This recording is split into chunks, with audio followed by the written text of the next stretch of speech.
Bom dia, RPGista, aqui é o Leonardo Chaba e você está escutando o Pensando RPG. E hoje eu vou falar aqui sobre os estilos de RPG que são os meus favoritos e também os favoritos do Vinzão lá do Game Chinchilla, no bate-papo muito maneiro. A gente vai falar sobre sistemas que a gente gosta bastante também e também sobre os estilos de jogo, né? Se a gente gosta de uma coisa mais narrativista, uma coisa mais hack and slash, de entrar nas dungeons e sair destruindo monstro, ou então se gosta de mais desafio, enfim, a gente vai falar sobre game design e sobre todas essas coisas que envolvem estilos diferentes de RPG e os que a gente mais gosta, o que ele mais gosta, principalmente, que é o que eu quero trazer aí, os estilos favoritos dele e os sistemas favoritos dele, pra gente ter um papo muito legal e trazer mais muita informação e muita coisa maneira pra vocês que curtem o podcast, que curtem RPG aí, né? E a gente vai falar também do Jogando RPG, que é a série dele, que é a terceira temporada, começou nessa semana, na segunda-feira, já tá bombando absurdos, galera. Tem, sei lá, pouco mais de um dia que lançou, já tem mais de 12 mil visualizações, e olha só que tem uma coisa muito legal também. Eu vou colocar os links aí pra quem quiser seguir o canal do Game Chinchilla, se inscrever, pra quem quiser também ver as playlists do Jogando RPG, como ele disse, ele aconselha de repente você ver já da segunda temporada em diante, ou ver o recap da terceira e aí já começar pela terceira, porque ele considera que já tem mais qualidade ali, um RPG mais RPG do que só uma coisa mais experimental que foi a primeira temporada, né? Então eu vou colocar todos esses links, mas olha só que maneiro. Uma ferramenta nova do YouTube que permite que você consiga ver ao vivo o vídeo através de uma Premiere, que aí ele bota lá, 11 horas da manhã saem os novos episódios, e quem quiser pode ver 11 horas da manhã como se fosse ao vivo, com a galera do Game Chinchilla no chat, e com toda a galera também que segue o canal no chat, conversando sobre o que eles estão vendo ao vivo e ao mesmo tempo. Então é basicamente uma live, né? E olha que maneiro eles conseguiram botar nessa segunda agora 1.300 pessoas assistindo a Premiere, a estreia aí do Jogando RPG. Fantástico, maneiríssimo. De repente, na segunda que vem, eu vou tentar estar lá também às 11 horas, conversando com a galera, participando, porque isso é muito legal, é uma mostra de força aí do RPG muito grande, né, galera? Então é isso aí, vai ser um bate-papo maneiríssimo, tenho certeza que vocês vão gostar. Então tá todos os links aí embaixo, tá tudo explicado e vamos começar.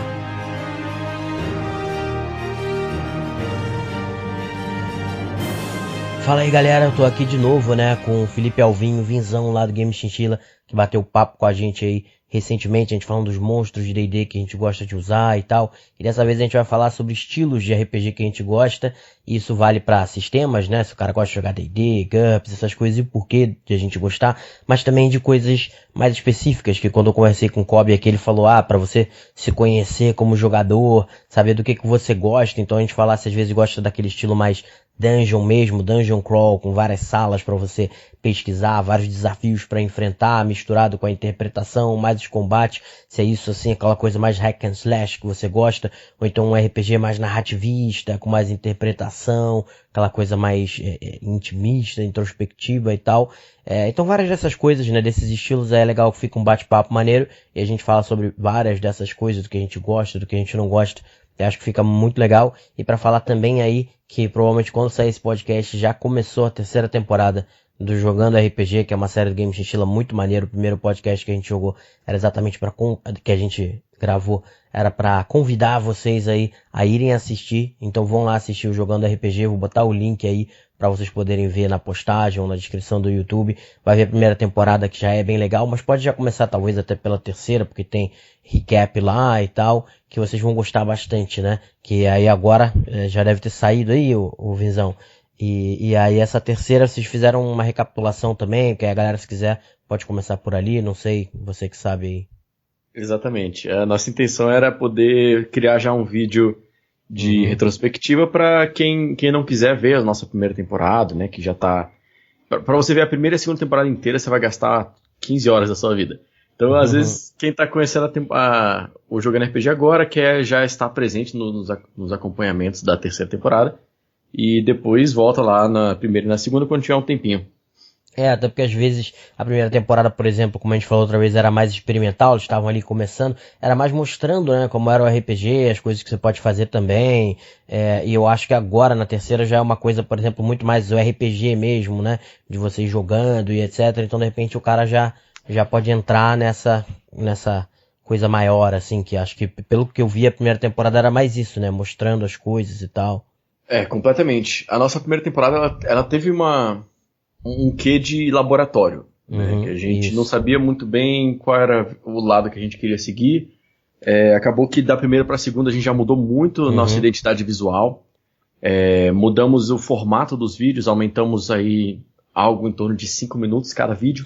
Um produto um pouquinho mais longo, que era o que o nosso público estava pedindo. E a gente estava também muito mais descontraído, né? Na primeira temporada era todo mundo meio desengonçado com as câmeras e tal. Ninguém tá acostumado. Então por isso que eu falei, aí de repente às vezes vale a pena já pegar direto da segunda, pegar o recap e vai logo pra segunda, ou já começa na terceira, porque como ele falou, os episódios já estão maiores, já é aquele RPG, mais RPGzão mesmo, então pode valer a pena. Fica o convite aí, eu vou colocar o link pra tudo aí, vocês vão poder ver a playlist inteira do Jogando RPG, o link direto pro vídeo da recapitulação aí, pra vocês poderem ver, e também pra se já tiver saído o vídeo da terceira temporada. Então, mas vamos começar então aquele bate-papo que eu te falei aí. Então vou começar já pelos sistemas, de repente aí. Quais sistemas que você gosta, se você tem algum predileto, alguma coisa assim, porque eu acho que daí a gente vai puxando para essas outras coisas de estilos de RPG que a gente gosta. Se gosta de uma coisa mais épica, mais terror, narrativista, ou hack and slash, a gente vai puxando ao longo da conversa aí. Legal. Bom, para começo de conversa, né, o grande D&D, eu acho que a quinta edição ainda por cima é um sistema sensacional. Eu acho que ele conseguiu simplificar muito e trazer uma pegada muito mais leve para um sistema que já está consolidado em eras aí. Não acho que ele é genérico, você não consegue jogar aventuras urbanas ou coisas mais complicadas. Ele serve para o High Fantasy, que é um dos meus gêneros favoritos. E a minha campanha em geral gira ao redor dessa temática High Fantasy, né? Sim, eu também, assim, eu gosto muito da High Fantasy, né, pra galera que não seria alta fantasia e tal, eu acho que o D&D é muito legal, e eu acho que o 5.0 é até pela velocidade e até, como eu já discuti em vários outros podcasts, ele além de ser alta fantasia, ele tem uma pegada um pouco mais épica também do que outros D&Ds mesmo, né, que eu também gosto bastante, que aí já é aquela coisa que já tá acontecendo coisas maneiras logo desde o começo, a galera já podendo fazer coisas muito legais e a galera poder ser desafiada logo de cara, eu acho legal, mas sem excesso também. Eu acho que a 4.0 teve um pouco de excesso disso, já podia fazer coisa demais muito cedo. Então eu gosto bastante também. Eu gosto de outros estilos, como a gente vai falar aqui, mas eu gosto muito assim também, mas é só pra dizer aí, mas continue. Sim, pois é. Tudo isso que você falou eu acho que faz muito sentido, eu concordo que a 4.0 também te dava muito poder muito cedo. Eles estavam no caminho correto de transformar os jogadores em heróis logo cedo, né? Você sentir que tá importante. Mas eu acho que a 4.0 pecou um pouco. E depois, ainda na mesma temática de High Fantasy, seguindo a linha, eu colocaria ali o Pathfinder 1.0. Tá pra sair o 2.0 aí, eu quero ver como é que vai ficar. Eu dei umas lidas no arquivo, mas não joguei ainda. Eu ainda não li, mas eu tava conversando lá no Diversão, né? Eu conversei com o Pedroca, do Vertente Geek, e ele tava falando muito bem. Ele falou, cara, tá muito maneiro, ele realmente tá com uma expectativa aí de repente o Pathfinder talvez dar uma explodida aí com esse novo sistema. Eu ainda não li, né? Mas ele falou algumas coisas assim, bem legais lá do sistema que vai sair. Tem coisas incríveis nesse Pathfinder novo. Uma das minhas favoritas são as mecânicas de ações agora, que todo mundo tem 3 ações. Pronto. Então, o guerreiro, desde o nível 1, se ele tiver colado no cara, ele pode dar 3 ataques. Entendi. E ao mesmo tempo, as magias são divididas agora também nos 3 componentes: verbal, material e somático. Então, cada componente que você adiciona a uma magia, se não for obrigatório, por exemplo, se uma magia, você só precisa de um componente para soltar ela, você pode soltar com qualquer um dos 3. Mas você pode usar os 3 para ela sair mais forte. Isso é legal, isso é maneiro. A única coisa, acho que ele chegou a mencionar essas coisas também, das várias ações e tal. E isso foi uma coisa que me preocupou um pouco, pelo que eu acabei de falar da 4.0. Me deixa um pouquinho preocupado, o cara já começa com 3 ações, eu não sei que se talvez não esteja indo pelo mesmo erro da 4.0, de você já começar forte demais e tal, mas aí só vou saber quando eu jogar ou ler as regras com mais atenção, porque eu ainda não li, né, que é o que eu falei. Eu tô nessa também. E eu, inclusive, prefiro até não mergulhar demais nas regras, porque como ainda tá em playtest, muita coisa pode mudar. Sim. E a quinta edição eu cheguei a jogar bastante do playtest, eu fiquei com o pé atrás dela, sabe? Mas depois eu perdi todo o preconceito e amei a quinta edição. E o grande D&D 3.5 também, né? acho que 3.0 e 3.5 acho que foram os que mais popularizaram o D&D, na minha opinião. Sem desmerecer o AD&D. Aqui no Brasil, principalmente. Aqui no Brasil foi, acho que a edição que acho que aqui foi uma edição que entrou com uma excelente edição já, né? Os livros em português, bonitinho. Foi lançado quase tudo em português e tal. Então acho que foi algo que foi quando chegou, vamos dizer assim, de fato, o RPG no Brasil, né? O D&D, que antes era muito mais fácil de achar em inglês. Tinha edições do AD&D em português e tal, mas acho que não com tanta qualidade e acessibilidade como a 3.0, 3.5 tiveram, não só dos livros básicos, como das aventuras, livros de ambientação e etc, sabe? Sim, perfeito. E aí, mas aí o que eu ia te perguntar é isso, você gosta de jogar 3.0, mas ela já tem uma pegada diferente, que é isso que você falou que gosta aí dessa alta fantasia, mas qual o estilo que você gosta mais? Aquele estilo mais espada e feitiçaria, que é aquele perrengue de você ter que brigar pra conseguir moeda de ouro pra se curar, é sempre aquela grande dificuldade, né? O personagem começa bem fraco pra depois ir se tornando muito poderoso, ou algo já mais nessa coisa da quinta edição que já tem uma pegada mais épica, com menos preocupação às vezes de peso, dinheiro, comida, e já mais, sei lá, talvez até desafiar os jogadores logo de cara, assim. Engraçado você descrevendo isso, essa sua primeira descrição, eu juro que eu me imaginei jogando uma mesa com Balbi, narrando DCC. Uma coisa bem passando perrengue, pulando na fossa, comendo o pão que o diabo amassou. Pois é. Eu gosto dos dois estilos, mas assim, só pra saber o que você acha deles. Eu acho que cada estilo tem seu valor. E, ao meu ver, você tem que coordenar muito bem com o que os jogadores querem jogar. Eu na minha visão de mestre, né? Sim. E o que você quer mestrar. Então, eu gosto de dizer que no meu cenário e na minha campanha, eu misturo tudo e eu tento sempre trazer o estilo que eu tô mais empolgado no momento. Então, na minha campanha, pô, neste momento, eu tava falando da minha campanha com vocês, que os jogadores é um príncipe do império e tal, que é uma campanha super política, né? Sim. E aí, escutando o podcast que você fez com o Balbi, de Mega Dungeon. Das Dungeons Old School, né, que a gente fez, Sim, isso. Eu resolvi fazer uma Mega Dungeon no meu sistema. E os jogadores estão presos a 4 sessões lá dentro já. Então, vou te dizer, depois do podcast que eu fiz com o Baú, eu também tô jogando uma Mega Dungeon lá aqui no meu RPG. Só que eu peguei uma até que é pronta, só que ela é pronta, entre aspas, né, exige ser um mestre muito avançado pra lidar com ela, mas é Maze of the Blue Medusa, que é bem conhecida até e tal, é gigante, cara, tem 300 e poucas salas, sei lá, um negócio assim. Nossa. É muito grande, e é bem old school, que nem você falou, de passar o perrengue, caiu no buraco, como é que vai sair e tal. E a galera também, acho que a gente já tá 3 sessões dentro dela, e não, vão ficar lá bastante tempo ainda, provavelmente. Pois é, isso é legal. Eu acho que o mais importante é você saber o que é divertido no momento. Se tá sendo divertido, você mantém. E se deixou de ser divertido, você tira. Eu lembro que eu já coloquei Hexcrawl também, pro pessoal brincar um pouco de mapa e exploração. Há muito tempo atrás, faz tempo que eu não brinco de Hexcrawl. Já botei sessão inteira só de interpretação e narrativa. Já deixei os jogadores fazerem intervenção narrativa e a gente brincar sem muita regra. Então, vai do momento, né? Isso eu acho muito legal, porque é isso que eu ia falar, por exemplo, eu gosto dos diferentes estilos, a gente às vezes pergunta o que você gosta mais e tal, mas é exatamente isso acontece muito comigo, que é uma mistura às vezes de o que você quer jogar, por exemplo, tem uma época que eu já falei aqui várias vezes, eu joguei muito Storyteller, Mundo das Trevas, porque eu tava a fim de jogar aquilo. Hoje já faz acho que uns 2 anos que a gente não joga, se bobear mais, porque eu meio que cansei, eu falei, cara, pegada mais dark, mais pesado, cansei. Então, vamos jogar outras paradas, mas aí sempre converso com os jogadores pra ver o que eles estão a fim de jogar. Às vezes eles, a gente tá a fim de jogar uma parada mais Game of Thrones, que tem fantasia, mas é mais realista.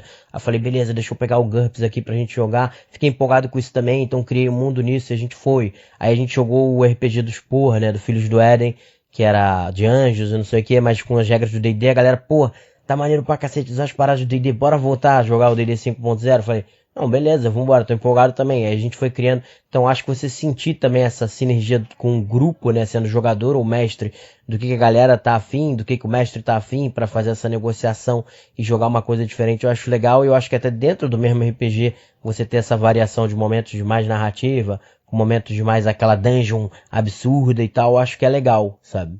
Sim, completamente. E recentemente conversando com uma com uma amiga minha, você mencionou de Mundo das Trevas, né? Ela tá mestrando uma campanha onde ela quer apresentar um futuro apocalíptico para os jogadores delas, né? Tipo, quais as decisões que eles tomam agora no presente podem fazer com que o futuro seja muito, muito escuro, muito dark. E ela tava sem muita ideia do que fazer para passar essa sensação, né? E eu falei, por que você não joga eles pro futuro, mas aí, na hora que você fizer isso, você entrega fichas de Mundo das Trevas para eles e troca o sistema por aquela sessão. Caraca, maneiro. E eles estão jogando High Fantasy, estão jogando D&D. Só que, pô, aí tu pega aquele personagem que é muito mais frágil, é muito mais dependente de recursos, tem que ter medo de tudo, sabe? Um orc dá uma machadada, você já era, você capota. Então, pra dar aquela sensação diferente, que as próprias mecânicas do jogo, né? Não tô falando das core mechanics, mas sim da essência das mecânicas, o que ela passa pra você. Sim. O Mundo das Trevas te passa essa sensação meio de desespero, de fragilidade, de impotência. Se você não for um vampiro, um lobisomem, que é muito forte, né? Se você fosse um humano. Se você tentar jogar com um humano dentro do Mundo das Trevas e tal, você tá muito ferrado. A não ser que você tenha, sei lá, fé verdadeira, você tá muito ferrado e tal. Cara, achei muito maneiro essa ideia aí. Fica anotado aí pra quem estiver jogando, que dá pra de repente fazer uma loucura dessa aí, de mudar o sistema. Às vezes até pode ser pro Mundo das Trevas, que nem você falou, ou até GURP, se o cara quiser, pra botar, agora você morre fácil, antes você não morria. Mas achei maneiro, cara, bem diferente. Nunca tinha pensado nisso e achei muito legal essa ideia aí. Eu fiz isso há muito tempo atrás. Eu misturei uma campanha onde era no nosso mundo real, assim, tipo, urbano. Urbano é uma temática que eu amo demais, mas eu até hoje não consegui achar um sistema que me satisfizesse 100%. Cara, eu nunca consegui acertar também. Eu já quis fazer vários RPGs, geralmente eu acabo parando no meio, porque tem um momento que eu olho e falo, não tá legal, os jogadores também não estão se divertindo muito e a gente acaba mudando. Nunca consegui acertar a mão. Pois é. E você chegou a ver o Sombras Urbanas que o pessoal fez?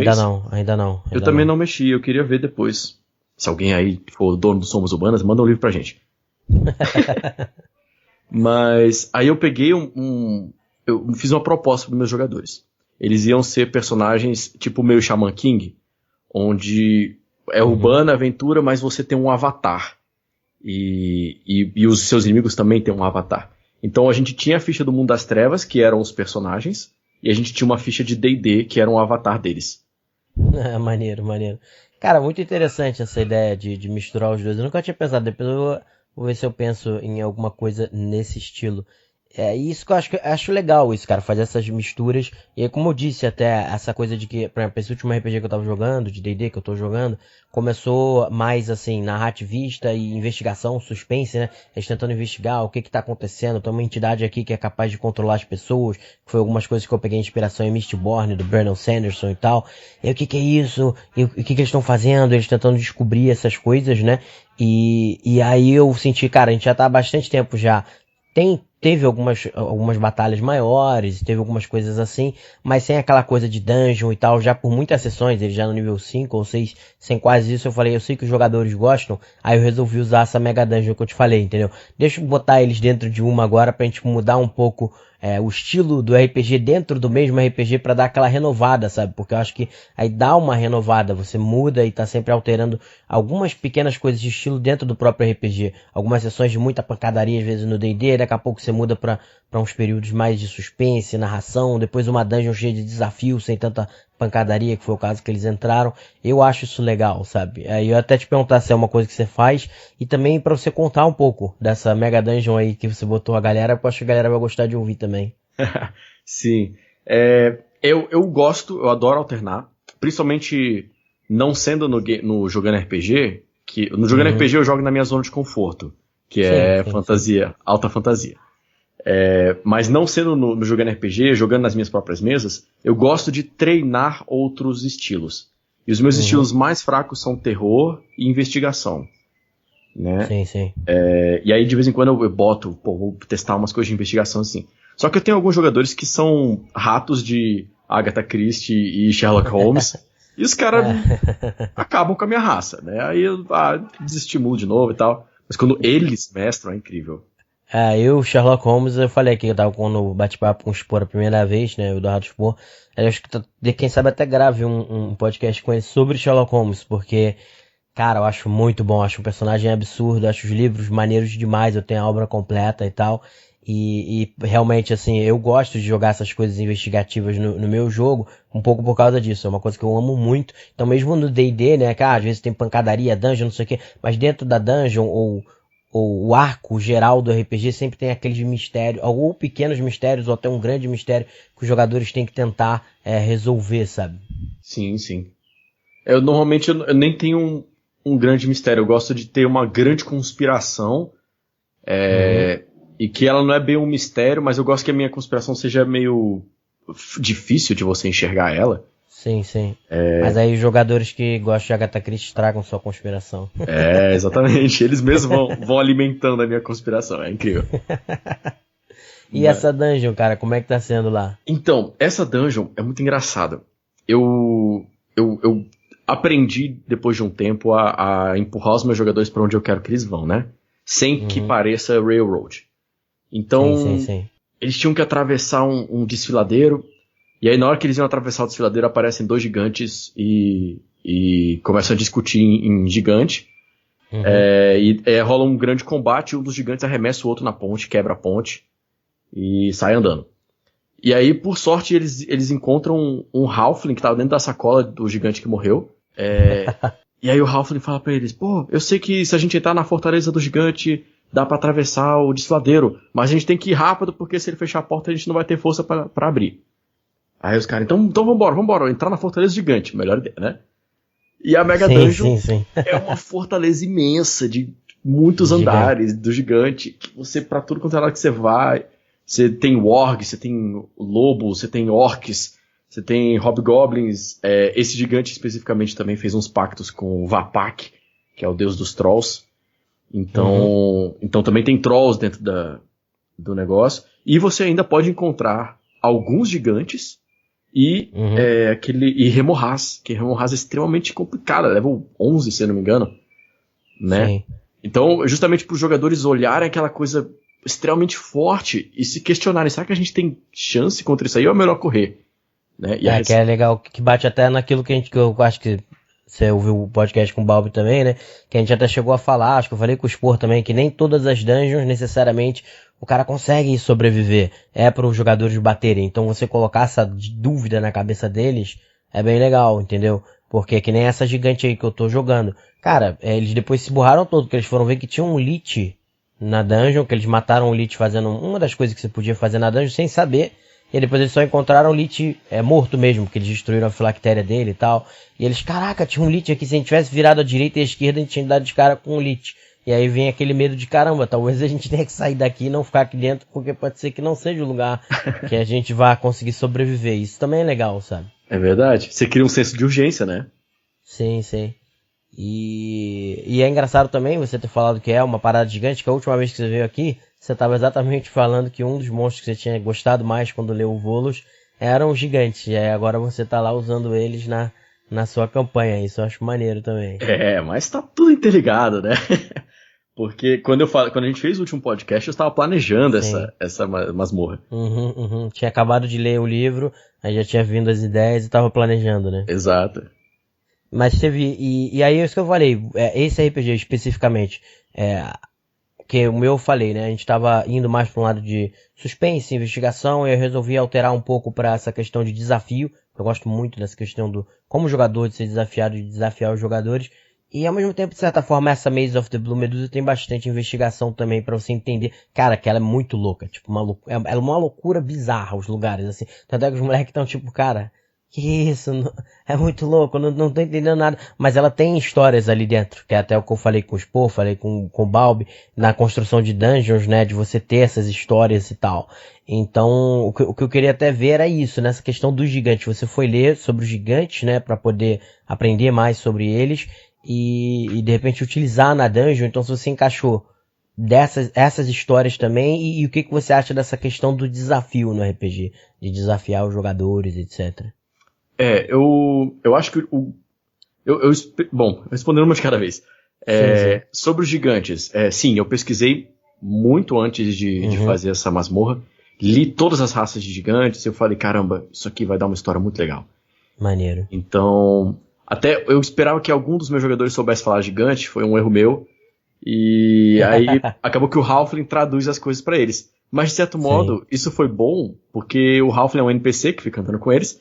E o Halfling traduz as coisas meio erradas de vez em quando.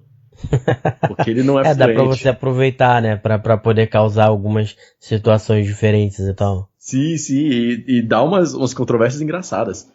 Mas então tem todo um lore por trás da masmorra dos gigantes. Por que os dois gigantes estavam brigando lá de fora da masmorra? Por que esse gigante que sobreviveu fez um pacto com trolls? Não é uma coisa que eu descobri é que se você abrir um buraco e jogar um monte de monstro, não tem nenhuma paixão para os seus jogadores, sabe? Isso não é engajamento. Sim. Então, você tem que criar uma história para aquela masmorra. Aquela masmorra tem que ser um ecossistema vivo. O próprio Balber fala isso no podcast contigo, né? Que tem que ter história. Você tem que ter, o seu jogador tem que se sentir atraído por aquela masmorra para que ele realmente queira solucionar os problemas dela, ou que ele queira exterminar os monstros lá de dentro, interagir com ela de alguma forma. Porque senão vira Diablo 3. Sim.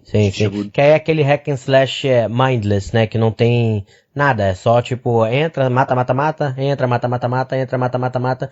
Quando você tem uma história e um lore, por isso que eu perguntei se você tinha desenvolvido, porque eu acho muito legal, o cara, porque o ser humano vive disso, né, cara? Sim. O ser humano, começo da humanidade sentava numa fogueira lá pra contar a história um pro outro e não sei o que. Então acho que a gente vive muito dessa questão da história, de tentar entender o que é aquele lugar, quem tava ali, quem vive ali, e eu acho que isso faz com que os jogadores queiram ir mais a fundo na dungeon de um modo geral, não só de investigar as salas pra pegar tesouro e tal, mas de querer entender o que é aquilo, sabe? Sim, completamente. E é isso, aí eu acho que desde que eu aprendi isso, as minhas masmorras, mesmo que seja uma masmorra pequena, de 4 quartos, eu tento botar um significado pra ela, sabe? É uma tumba que guarda os restos mortais de um cara, e se você pesquisar nos livros, se for buscar, você vai entender a história daquele cara, por que ele botou a armadilha X no lugar tal. Sabe, tem muita... Eu gosto de você explicar vários porquês. Você fazer uns 5 porquês para cada elemento que você bota na masmorra.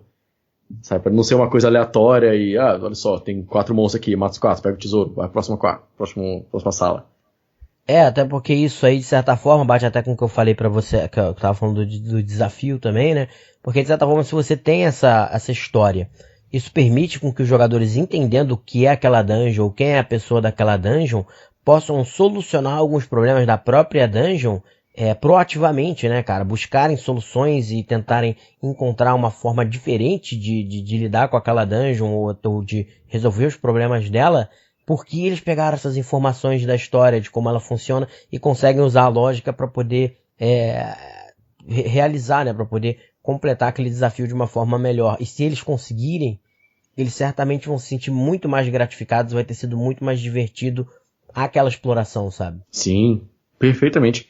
Inclusive, eu gosto que você coloque coisas, por isso que eu botei esses monstros muito mais fortes na Mega Dungeon, porque eu quero que fique claro que eles não conseguem resolver tudo na porrada.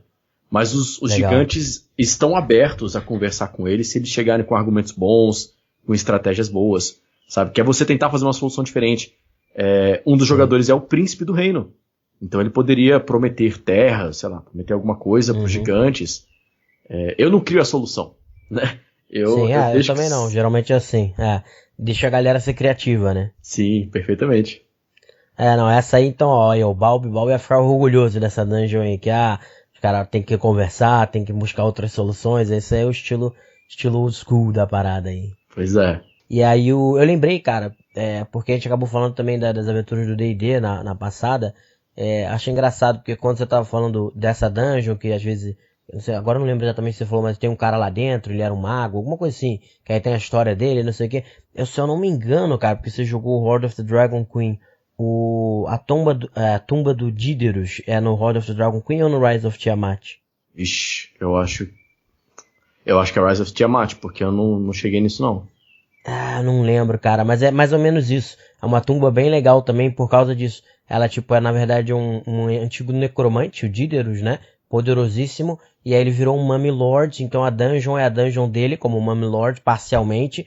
E a outra metade dela, que aí já não é mais a tumba dele, é uma parte dentro da caverna, é Rise of Tiamat, é Rise of Tiamat, sim. É uma dungeon cheia de Yuan-Ti, né? Que são os Homens-Serpentes e não sei o que. Essa é uma parte dela, mas essa parte inicial, que é a tumba dele, é a tumba dele. E aí, cara, eu achei engraçado que é exatamente o que você falou. E aí você dentro da dungeon vai descobrindo que é a tumba de uma múmia, não sei o que. Em vários momentos, por exemplo, assim que você vai entrar nela, duas estátuas gigantes, tipo aquelas de Bravos ali do Game of Thrones, Sim, né? sim. Ou uma só, não lembro direito, mas ela vem e te faz uma pergunta. Aí dependendo de como você responde aquela pergunta, porque aquilo agrada o Díderos ou não, tem várias coisas que podem acontecer na dungeon pra te ajudar ou te ferrar, entendeu? Uhum. Na dungeon, dependendo de como você respondeu. E aí quando você entra lá, quando você tá lá dentro, você vai descobrindo mais coisas sobre ele, e aí você pode usar essas coisas pra poder se dar bem lá dentro, se você entender a cabeça do Díderos, etc. E ele é um Mummy Lord que se você fizer as coisas erradas, ele vai te atacar dentro da dungeon e vocês estão, sei lá, nível 5, 6, 7, 8. E o cara é um Mummy Lord, ou seja, ele vai destruir o seu grupo. Então se você fizer a coisa errada e ele atacar vocês, o grupo morreu. Mas se você fizer a coisa certa, ele ajuda o grupo, ainda abre uma passagem secreta lá pro lugar dos Yuan-Ti, aí ele já pega uns Yuan-Ti de surpresa e tal. Tudo isso vai variar de acordo com a forma como eles foram descobrindo as informações sobre o cara e como eles estão usando essas informações, entendeu? Achei muito legal, assim, muito bem feita essa dungeon. Por isso que eu até falei, né? Eu falei muito bem de Rise of Tiamat, que eu gostei muito das paradas. E é engraçado que você falou quase o que era a parada, sabe? Sim. Isso, em termos de game design, existe um dos tipos de diversão, né, que eles chamam que é meaningful decisions, que é decisões Sim. que importam. E um Legal. dos 3 pontos principais do meaningful decision, decisões que importam, é você ter integralidade. É você... os elementos que compõem o jogo, que compõem a partida, a masmorra, a narrativa, whatever, eles têm que estar integrados. Então eu puxo a alavanca e abre a porta. Mas por que a alavanca abre a porta? Ah, é porque o Mummy Lord permitiu que eu fizesse isso, porque eu respondi a resposta lá e tal. Então, a minha ação lá no começo da masmorra está influenciando todo o meu circuito dentro da masmorra. Eu tenho um cara que está olhando por mim, e esse cara é um juiz, ele pode me matar se ele quiser, ele pode me ajudar se ele achar que eu mereço. Então, todas as decisões, todos os elementos da masmorra estão integrados. Isso faz muita participação na diversão dos jogadores, justamente porque é uma meaningful decision, é uma decisão importante. Exatamente, que é aquilo que eu sempre falo, o cara sabe que, se eu tivesse, de repente, atuado de uma forma diferente aqui, não tivesse prestado atenção, tivesse só naquela coisa de, eu entro na sala, mato todo mundo e não prestar atenção no que tá acontecendo, no que tá descrevendo, eu posso tomar uma decisão errada e eu vou ser punido por isso. Às vezes, severamente e tal, né? Vai dar problema, vamos dizer assim. Por outro lado, se eu mandar muito bem, você ter essa certeza de que o mestre planejou aquilo ou a dungeon de uma forma em que aquilo vai fazer a diferença, estimula demais o cara a buscar, a usar ao máximo da criatividade dele para poder resolver os problemas, sabe? E eu acho que isso é uma das coisas mais essenciais do RPG, assim, para diversão.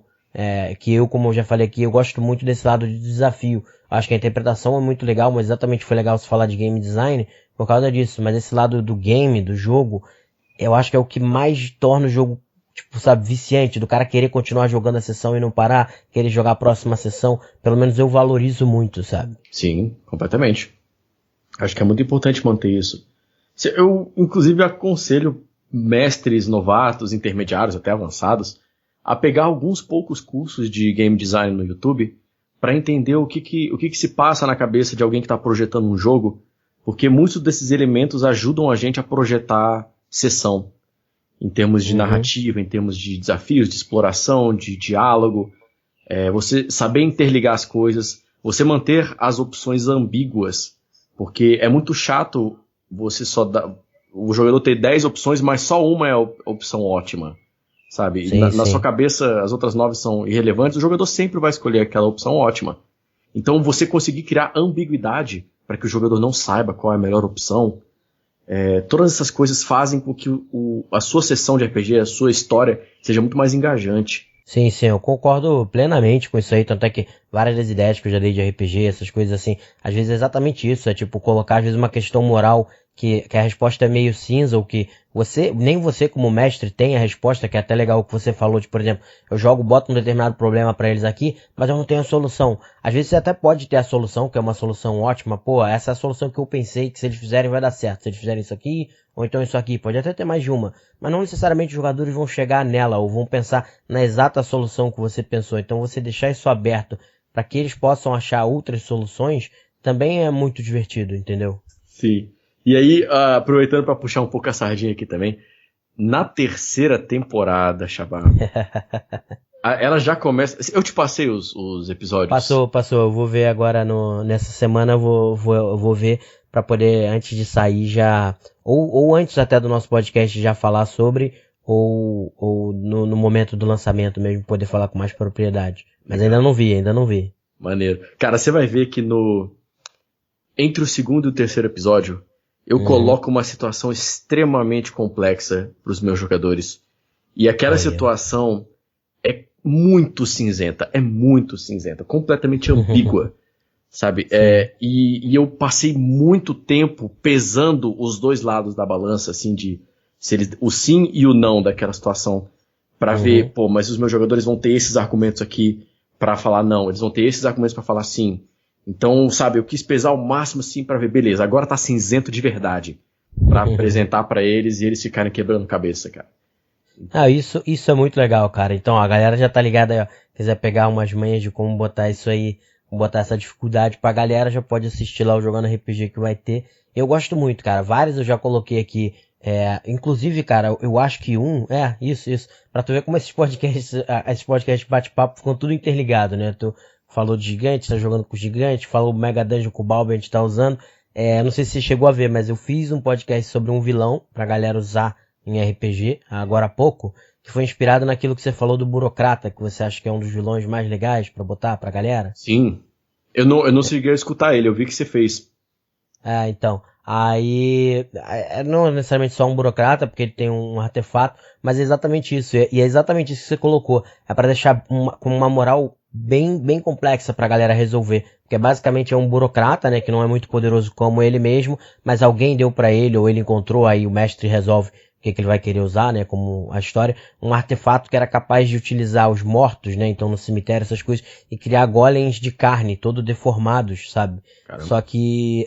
Só que isso aí era numa cidade em que tinha muito criminalidade, muito problema, era atacado por orcs e goblins, e aí esse cara, com a ajuda desses golems de carne, ele espantou os orcs, os goblins, derrotou eles e tal, e tornou a cidade segura, mas ao mesmo tempo, esses golems ficam lá, necromancia, que é uma parada maligna pra cacete, um druida do grupo ou paladino já vai ficar bolado, e além disso com os corpos, etc, das próprias pessoas do cemitério, da cidade, ou seja, às vezes aí as pessoas entram até botei que como uma ideia legal tipo, esse golem gera uma espécie de delírio em algumas pessoas, de elas terem uma crise de pânico e pesadelos e não sei o que, porque elas estão vendo às vezes a cabeça ou parte do corpo de pessoas queridas delas, né, isso tem um efeito horrível também na cidade, então você coloca essas coisas diferentes ao mesmo tempo e fica difícil pra caramba pro jogador pesar se ele tem que matar aquele cara ou não, porque mal ou bem ele tá trazendo algo de bom. As pessoas eram roubadas, mortas, estupradas,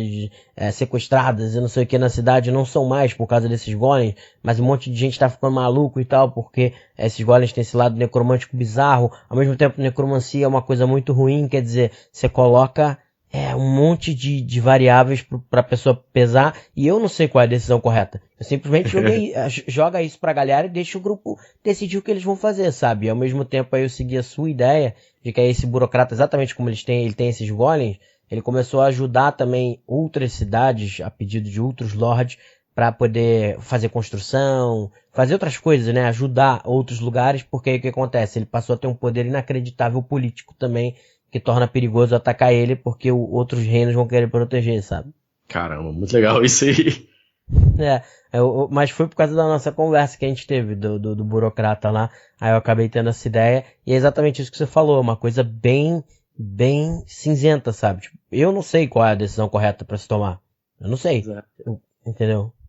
Eu também não saberia, mas nesses momentos a gente deixa os nossos jogadores descobrirem, né?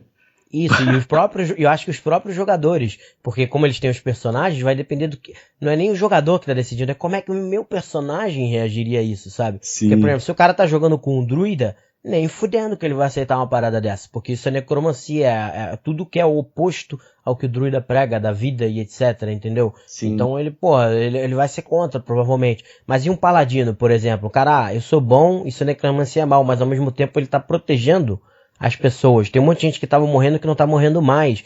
E acho que até os jogadores vão ter que, tipo, pesar mais com o personagem do que com a cabeça do jogador, entendeu? Sim, total. Pois é, pô, eu acho isso iradíssimo. Pois é, cara. Então eu gosto bastante, mas agora eu queria te perguntar em relação, você falou que já jogou aí, que a gente falou bastante do D&D e tal, mas alguns outros sistemas, assim, que você gosta bastante de jogar? Ah, tava esperando isso. Então, entre outros sistemas, os meus favoritos atualmente, os meus favoritos mudam de tempos em tempos porque eu vou experimentar normal. os novos, né? Mas atualmente... E até você como pessoa, às vezes tá no momento que gosta mais disso ou daquilo, por aí vai. Sim, exatamente. Eu amo descobrir mecânica, sabe? Então, o meu favorito muda constantemente porque eu descubro uma nova mecânica e eu falo, nossa, esse sistema é incrível. Na verdade, eu tô apaixonado pela mecânica dele, assim, não pelo sistema em si. Mas um que é constantemente meu favorito desde 2003 é o Shadowrun. Sabe? Eu amo Shadowrun. Acabei de pegar a minha versão física com a New Order lá no Diversão Offline. Legal. Assim, esquisitamente, eu amo mais o Shadowrun pelo que ele representa do que pelo sistema de verdade. Porque é um sistema muito complicado de jogar. Sabe? Eu até prefiro o Shadowrun Lite, que é um que simplificam bastante as coisas assim. Mas assim, o universo é incrível. O cenário também, né? O cenário, as possibilidades de combinação de classe, raça, hacker, plano astral, magia, sabe? É tanta coisa. Armas de fogo, muita coisa. Pra galera que não conhece, o Shadowrun é uma espécie de D&D, vamos dizer assim, só que mais no futuro, né? Futurístico e etc. E, por exemplo, o filme lá, o Bright, da Netflix, ele de certa forma se inspira bastante no Shadowrun, com aquela questão dos orcs e humanos juntos, aquela coisa toda. Só que o Bright é mais meio que, entre aspas, num presente, enquanto o Shadowrun é mais no futuro mesmo, né? Sim, cyberpunkzinho futurista. Pois é. Mas continua, era só pra galera que não conhece Shadowrun saber do que você tava falando aí. É verdade, eu devia aprender a apresentar primeiro, né, antes de falar. Não, isso aí, tranquilo, né? Sai falando sem preocupação. Eu é que tenho que fazer a interjeição aí só pra galera, porque talvez a galera não conheça, então só pra eles se situarem legal. Verdade. Aí o Shadowrun é um dos meus queridinhos, e existe uma coisa que eu queria testar um dia, e aí fica aí de sugestão pra quem estiver escutando o podcast, um formato de grupo, um formato de mestragem. Que vai dar muito trabalho pro mestre, mas que eu acho que deve ser muito divertido. E eu inicialmente inventei ele pro Shadowrun, e eu queria depois testar até em outros sistemas, até num D&D ou alguma outra coisa. Que é você ter um Mr. Johnson. O Sr. Johnson é o cara que passa as missões no Shadowrun, né? Você ter o Sr. Johnson que passa missões para um grupo de WhatsApp. E aí o grupo de WhatsApp tem quantos jogadores você quiser. Mas você diz pra usar um grupo de WhatsApp na vida real mesmo. Na vida real. Você tem 16 jogadores no grupo de WhatsApp, cada um deles controla um personagem, e o Sr. Johnson fala, eu tenho uma missão pra sexta-feira agora, eu preciso de um decker e um tanque, o restante tá livre. E aí quem falar eu posso sexta-feira, vem pro RPG. E você bota assim, o número máximo de vagas, 5. Entendeu? E aí os próprios jogadores se acertam ali quem é que vai jogar essa sessão, quem é que não vai. Você, como mestre, tenta sempre balancear quem é que tá jogando mais, quem é que tá jogando menos. E basicamente as aventuras são independentes umas das outras. Mas, assim, de certo modo, um grupo joga na sexta-feira, assalta um banco e volta. O grupo que vai jogar na próxima vai sofrer as consequências disso. Mas é outro grupo pra outra missão, pra outra coisa. É como se fosse a taverna dos heróis. E cada hora é um grupo diferente que vai fazer um... E dentro em teoria, dentro de um mesmo mundo. Sim. Cara, essa ideia é bem maneira, hein, cara. Mas, bem maneira mesmo, hein. E aí a própria equipe, tipo, se eu sou um troll tanque, joguei numa sessão, não joguei na próxima nem na outra, Lá na quinta sessão, eu encontro um cara do meu grupo que jogou inicial e outros 3 que eu nunca trabalhei com eles. E aí a gente troca as informações do que aconteceu quando eu fui contratado, pela minha ótica, né? E aí fica assim, um grupo muito mais vivo de mercenários que trabalham independentemente, né? Cara, isso... Porra, eu gostei bastante dessa ideia, cara. Tipo, bem maneiro. Não sei nem, até de repente eu até converso contigo depois se não rola de tentar a gente... É um negócio que acho que dava muito trabalho, mas tentar uma parada, tipo assim, cria um universozinho, a gente bota num site, uma wiki, alguma coisa assim, e tentar botar essa ideia pra frente, eu não sei. Depois eu vejo contigo, porque eu acho que pode dar uma parada bem maneira. E aí, às vezes até você grava essas sessões e coloca no Game Chinchilla, sei lá, tem que ver. Não sei, cara, mas eu achei bem legal, porque dá pra fazer um world building maneiro e você ter quase que infinitos número de jogadores, e aí numa página você vai escrevendo o que aconteceu nas sessões, essas coisas, e fazendo uma história, sabe? Sim. Acho que pode ser uma parada maneira, cara. De repente eu vejo contigo isso aí. Eu acho, sei lá, depois a gente conversa sobre isso aí. Eu acho que pode dar uma parada bem maneira. Pois é, vamos ver. Mas fica aí a ideia, pra caso alguém queira testar, né? Pô, muito legal, cara. Muito legal. Já, 2 ideias aqui que eu já achei excepcionais, que é essa aí, aquela outra de usar as fichas diferentes e tal, que eu achei bem maneiro mesmo. Mas aí, além do Shadowrun, tem algum outro assim também que você acha maneiro, que esteja gostando agora, ou que já tenha gostado muito e tal? Tem um sistema, cara, que eu tô apaixonado por ele, pela simplicidade e pelo respeito pelo criador desse sistema, né, que é o João Bogea. É o Grande Terra Devastada. É um sistema, inicialmente, que o João Bogea criou para ser de zumbi, mas eu tenho usado para tudo. Porque eu fiquei apaixonado pela forma como os personagens são criados. Ele é extremamente... Eu não joguei ainda. Ele é extremamente narrativista, o Terra Devastada. Eu super recomendo pra você jogar. Mas a ficha dele são frases. Quando você cria um personagem, você cria 12 frases. E o teste no Terra Devastada é 1d6, mais 1d6 para cada característica que te ajude, e menos 1d6 para cada característica que te atrapalhe. Só que ele trabalha muito, ele flerta muito com essa coisa do cinzento. Porque se eu fizer um policial aposentado obeso, quando eu for pular um muro, eu ganho mais 1d6 porque eu sou um policial, e eu perco 1d6 porque eu sou obeso. Mas quando os zumbis forem tentar me puxar pra fora de um lugar, eu sou mais pesado porque eu sou obeso, então é mais 1d6 pra eu resistir e ser puxado, entendeu? Então, às vezes a mesma característica ela pode ser positiva numa situação e negativa em outra. Sim. Que é, por exemplo, você é policial e obeso. Aí tem a questão do o obeso, aí você falou, para subir um muro vai te prejudicar, mas pros caras te puxarem vai melhorar pra você. O policial ajudou você a subir o muro, mas vamos dizer que de repente você foi procurar abrigo no meio de uma gangue qualquer aí, né, que sobreviveu. Aí você tem um monte de criminoso naquela gangue, o policial já vai te atrapalhar, né? Exatamente. Pô, muito legal, cara. Eu achei esse sistema genial. Ele faz fichas muito elegantes, com 12 frases, e como você já tá fazendo seus atributos através de frase, você já vai criando também o seu personagem. Ao mesmo tempo, a personalidade e tal, a história dele. Pois é. Aí o Terra Devastada tem sido um sistema que eu tenho jogado muito.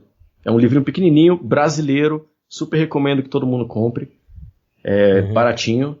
Então anotem aí, Terras Devastadas aí, galera. Você já sabe qual é a editora? Retropunk, beleza. Tem lá no site deles. E além dele, o Sétimo Mar, que é outro que eu também curto demais. É uma coisa... Já saiu pela New Order pra galera comprar, porque eu sei que tinha o financiamento, mas não sei se já tá pra galera comprar. Será que já tá pra comprar? Não sei. Eu ganhei o meu também por causa do financiamento. Não, tudo bem. Mas fala aí sobre o Sétimo Mar. O Sétimo Mar, ele dá uma sensação muito boa para os jogadores, inclusive amplificada. Se no D&D o jogador já se sente herói logo no começo, agora na quinta edição, o Sétimo Mar você se sente herói o tempo todo. E você se sente um super-herói, não é um herói. E o Sétimo Mar só pra quem também não conhece, é baseado mais na questão de jogar com piratas mesmo, coisa... Bom, pelo nome eu acho que já fica meio óbvio, mas só pra deixar claro. Porque muita gente às vezes vem me perguntar, eu quero jogar um RPG de pirata, não sei o que. Eu falei, cara, dá pra jogar com D&D, fica bem maneiro você jogar com D&D também, mas tem um sistema específico pra isso, com cenário maneiríssimo, mapas, etc, que é o Sétimo Mar, então dá uma olhada, porque às vezes você pode gostar, entendeu? eu acho, inclusive, que o Sétimo Mar, ele consegue abraçar muito uma coisa de pirata, Piratas do Caribe. Um Jack Sparrow, fazendo piruetas isso. E tal. Porque se você quiser jogar uma coisa... pirata mais fantástico mesmo, aquela coisa... É porque eu acho que a maioria das vezes quando o pessoal pergunta piratas, que eles estão pensando uma coisa meio Piratas do Caribe, por isso que eu sempre indico o Sétimo Mar, entendeu? Mas vez ou outra aparece um cara perguntando coisas do Mestre do Mar, que aí seria mais um survival, uma coisa bem dark, né? Sim. E aí o Sétimo Mar não sei se abarca isso. Acho que não abarca tanto. De repente é melhor pegar e jogar um GURPS mesmo, porque aí você vai poder botar todos os perrengues que você teria num barco de verdade. Galera que tá passando mal, tá vomitando, tá todo mundo doente, tá... porque o GURPS vai nesse lado. Eu lembro de uma aventura minha que foi assim, os caras estavam tentando passar por uma montanha, mas aí tinha um lago pútrido que eles tinham que atravessar, tipo, numa jangadinha, e aí toda hora alguém tava incapacitado porque... era pútrido do negócio, então passava mal, vomitava e tava todo fudido, cheio de penalidade, os jogadores já não aguentavam mais. Aí é outro estilo de RPG, que aí você vai trabalhar com todos esses perrengues. É verdade.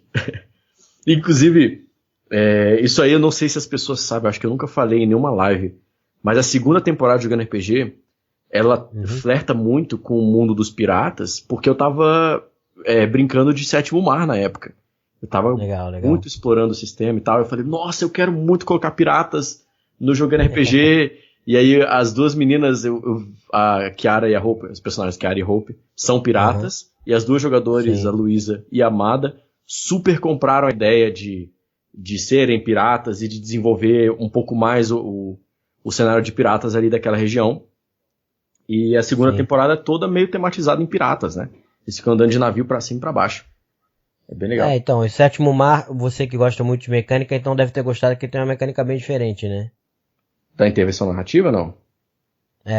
Então, no geral, né, que você pode gastar os pontos pra poder narrar como é que você queria narrar.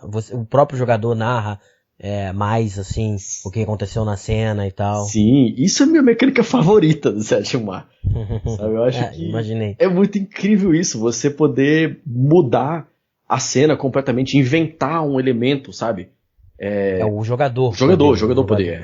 Exatamente. O mestre narra uma coisa e o jogador vai lá e fala, não, mas tem isso aqui na cena. E ele gasta a intervenção narrativa dele e o mestre tem que aceitar, sabe? É muito legal isso. Isso é muito maneiro, até uma coisa que...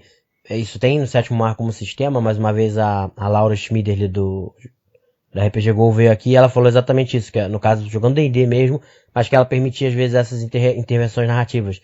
O cara fala, beleza, então eu tava descendo lá a montanha, posso dizer que tinha um gigante lá pra gente enfrentar? E ela falou que ela, no estilo dela de mestrar, falou, não, então beleza, tinha um gigante lá, não sei o que. Aí ela aproveitava várias das ideias que os jogadores às vezes jogavam e acrescentavam na narrativa. Mas nesse caso o Sétimo Mar ele tem uma mecânica pra isso, né, que é bem legal. Acho que o 13ª Era também tem bastante, né. Tipo, a galera vai entrar numa floresta, o cara pode descrever o que tem na floresta, o próprio jogador e tal, se eu não me engano. O 13ª Era eu não cheguei a jogar. Eu escuto falar muito bem dele, mas não joguei.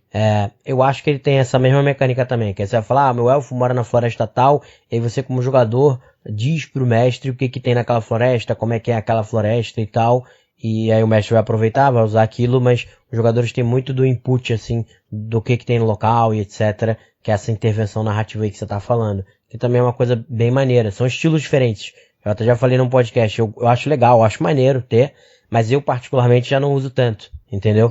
Porque aí são essas coisas que eu tô falando, a ideia este nosso podcast é sobre estilos de RPG, né?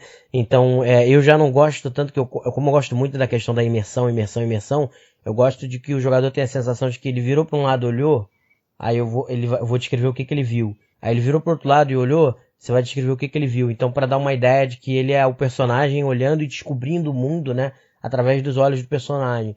E aí eu tenho um pouco de dificuldade de usar a intervenção narrativa nesse caso, porque aí é o jogador colocando alguma coisa lá. Isso, pra mim, tira um pouco ele do olhar do personagem, entendeu? Sim. Mas aí só são questões de estilo. Eu já usei intervenção, acho muito maneiro, mas eu uso menos por causa disso, por causa do meu estilo de narrar, sabe? Eu nunca tinha pensado por essa ótica da intervenção narrativa. Eu sempre considerei um elemento bem positivo, mas das formas que você apresentou, Realmente existem algumas coisinhas que a intervenção narrativa atrapalha, né? Não, é legal, é muito legal porque o cara tá criando junto com você, ele vai te ajudar e etc. Mas como eu tenho uma pegada muito De imersão. isso acaba tornando você um mestre um pouco mais centralizador, né, nesse sentido, porque você não vai dar essa intervenção narrativa, mas eu gosto que o cara descubra com o olho do personagem. Então, se o cara pode dizer o que tem naquela floresta, de certa forma, que é o caso que eu falei do 13ª Era, o personagem dele já sabe, o jogador de certa forma já sabe, mas eu gosto que o próprio jogador vá descobrindo o mundo com o olhar do personagem. Então, se ele puder dizer o que tem em algum lugar, mecanicamente, ou então simplesmente como um acordo entre mestres e jogadores, pra mim tira um pouco ele do jogo, porque bota ele com um pouco do papel do mestre, então tira ele um pouco desse olhar, e na minha concepção, tira um pouco às vezes do cara da imersão. Por outro lado, dá a ele a questão dele ser um pouco mestre também, então dele ser mais criador do que ele já é, porque o jogador, mesmo nesse sistema que eu jogo, ele tá criando a história junto pelas decisões que ele toma, como ele interpreta, como ele fala, o que ele faz, mas quando você dá a intervenção narrativa, o jogador pode de fato alterar como se fosse um mestre. Então você dá esse outro lado de diversão para ele também. Mas você, na minha opinião, perde um pouco aqui. Então é uma questão de onde é que a gente quer fazer. Aí eu acho que isso para mim depende mais dos jogadores. Os meus jogadores gostam muito desse estilo também, de ir olhando e descobrindo com o personagem. Mas quando a gente cansa um pouco disso, aí de repente a gente muda para uma coisa em que eles são mais mestres também, né? Podendo criar as coisas e tal. Então acho que entendeu o que eu tô querendo dizer? Você ganha num lado, perde no outro, então tem que ver qual é o humor que a galera tá, de que tipo de jogo que a galera tá querendo jogar, sabe? Total. O que é a grande qualidade do mestre, né? É a empatia. É você perceber em que estado de espírito estão os seus jogadores, né? E no caso dos jogadores também, é aquela coisa, o grupo tem que ter essa sinergia, que eu sempre falo da comunicação, do jogador de repente dizer, pô, cara, por que a gente não joga um 7º mar aí? Eu tava querendo inventar umas paradas e tal. Ou ele virar e falar, pô, eu gosto muito de intervenção narrativa, você podia botar um pouco mais disso no jogo. O próprio jogador falar isso pro mestre, que aí o mestre fala, se vocês gostam, se vocês acham maneiro, eu vou botar, porque a ideia é proporcionar a diversão, sabe? Então às vezes eu posso ter essa noção de que a imersão é maior assim, assado, mas de repente eu posso estar jogando com um cara que se amarra, que ama fazer essa intervenção narrativa e criar junto, e ter um input maior no jogo. Então, pô, se esse cara virar e falar isso pra mim, beleza, vou botar isso no jogo e vamos que vamos, entendeu? Então ter essa sinergia do grupo, essa comunicação de jogadores e mestre é essencial, sabe? Total, verdade. E aí tá, 7º Mar, tem mais algum aí? Ou então a gente já pode fechar o podcast aí, que já deu uma discussão maneira, mas se tiver mais sistema, manda ver aí, que eu acho que a galera deve estar gostando pra caramba de saber dos sistemas novos. Cara, sistemas, eu tô muito empolgado pra brincar com Pathfinder 2, que flerta um pouco com fantasia, a High Fantasy, né? Sim. Tô louco pra botar as mãos no Vampiro 5.